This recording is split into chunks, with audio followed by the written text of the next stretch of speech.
This is the model TC18L, and it's probably the one I'll probably use more than any of the others. And the reason I say that is because it has a TF and an SD card reader built into it, not just USB. So I'll probably use this more, and also it has built-in HDMI, and I'm going to be testing it right now. It's not too expensive, don't expect it to be, you know, anything flashy, but hopefully it should do exactly what it's supposed to do, which is read the data and transfer it over. That's what I want it to do, and hopefully it does. So with that, let's get on with it, shall we? First things first, don't expect this to be blazingly fast, but it has multifunction, and that is what you're looking for. This transferred from PC to SD card with no issues. Then I tried out phone to monitor using the HDMI connection, again no issues, and that was pretty responsive. It worked really well.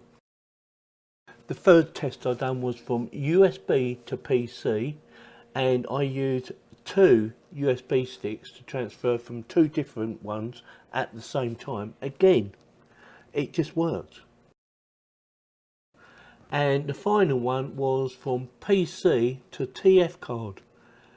Again, no issues.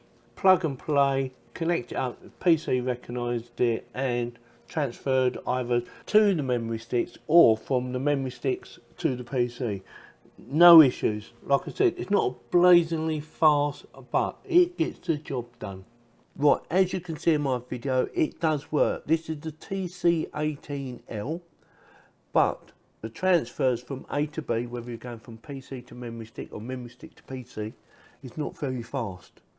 But on the other hand, HDMI connection was very responsive. When I was scrolling through my apps, it was there, it was keeping up, and it looked really good. So hopefully this video helps you to decide whether or not you want to get one. I will stick links in the video description in case you want to go and check it out. So with that, if you like this video, give me a thumbs up. If you didn't, give me a thumbs down, and please subscribe. Thank you very much for watching. Yeah, baby.